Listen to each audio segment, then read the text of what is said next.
Abraham గారు దేవుని దగ్గరకు వచ్చిన వెంటనే అభివృద్ధి చెందిపోలేదు. ఎందుకంటే అందుకు కూడా కారణాలు ఇదిగో ఇవే. ఇంకా తాను పాత తత్వంతోనే కొనసాగుతున్నాడు, పాత నమ్మకాలతోనే కొనసాగుతున్నాడు. కాబట్టి అప్పటికి ఇంకా అభివృద్ధి చెందలేదు. అయితే ఈ యొక్క మాట ఎప్పుడైతే చెప్పడం జరిగిందో దేవుడు, అప్పటి నుంచి ఈయన విశ్వాసంతోనే ముందుకు వెళ్ళడం జరిగింది. కాబట్టి అభివృద్ధి అనేది ఆరంభం అవడం జరిగింది, భౌతిక అభివృద్ధి. ఇక సంతానాభివృద్ధి అయితే ఇంకా చెప్పాలి అంటే ఈ యొక్క విషయం ప్రభు అయిన దేవుడు లేదా మన తండ్రి అయిన దేవుడు అబ్రహాం గారికి చెప్పిన తర్వాత 14 ఏళ్ళ వాస్తవానికి సంతాన ఆశీర్వాదం అయితే లేదా సంతానాభివృద్ధి అయితే ఆయనకు కలిగించడం జరిగింది. అయితే విషయానికి వచ్చినట్టయితే దీన్ని బట్టి మనం నేర్చుకోవాల్సింది ఏంటి అంటే, ప్రభు దగ్గరకు వచ్చిన వెంటనే మనం అభివృద్ధి చెందకుండా ఉంటాం చాలా విషయాల్లో.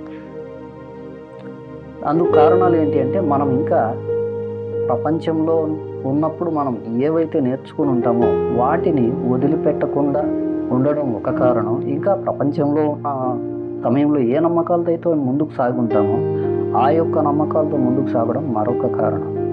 ఇంకా చెప్పాలి అంటే పరిపూర్ణంగా విశ్వాసంలో ఎదగకుండా, పరిపూర్ణ విశ్వాసులుగా మారకుండా, పరిపూర్ణ విశ్వాసంతో ముందుకు వెళ్లకుండా ఉండడం మరొక కారణం.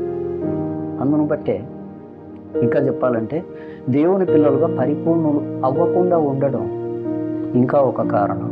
ఇంకా దేవుని పిల్లలుగా పరిపూర్ణులై అలా ముందుకు సాగకుండా ఉండడం మరొక కారణం. దాన్ని బట్టే ఈ లోకంలో చాలా వరకు మనం అభివృద్ధి అనేది పొందుకోకుండా ఉంటాం.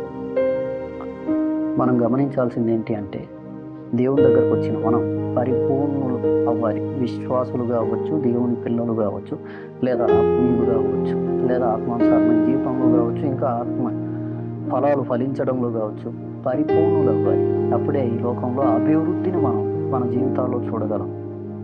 మన అభివృద్ధికి ఇవన్నీ కూడా ఆధారాలు, వాస్తవానికి అవసరమైన ఉన్న విషయాలు. గమనిద్దాం ఈ విషయాల్ని. కాబట్టి మనమందరం కూడా దేవుని సన్నిధిలో ఉన్నాం ఈరోజు. అబ్రహాం గారు ఎలాగైతే దేవుణ్ణి నమ్మి ఆయన వెళ్ళమన్న చోటుకు వెళ్ళాడో, తద్వారా ఆయన సన్నిధిలో ఉన్నాడో, అలాగే ఈరోజు మనం కూడా యేసుక్రీస్తు ప్రభుల వారిని నమ్మి ఆయన సంఘంలో చేర్చబడి దేవుని సన్నిధిలో ఉన్నాం. దేవుని సన్నిధిలో ఉన్న మనం అభివృద్ధి చెందవలసిన వారమై ఉన్నాం. అభివృద్ధి చెందేందు కోసం ఇదిగో ఇలా తయారవ్వాల్సిన వారమై ఉన్నాం. గమనిద్దాం ఈ విషయాలు. గమనించి అభివృద్ధి చెందేందుకు గాను ఈ విధంగా ముందుకు సాగిపోదాం.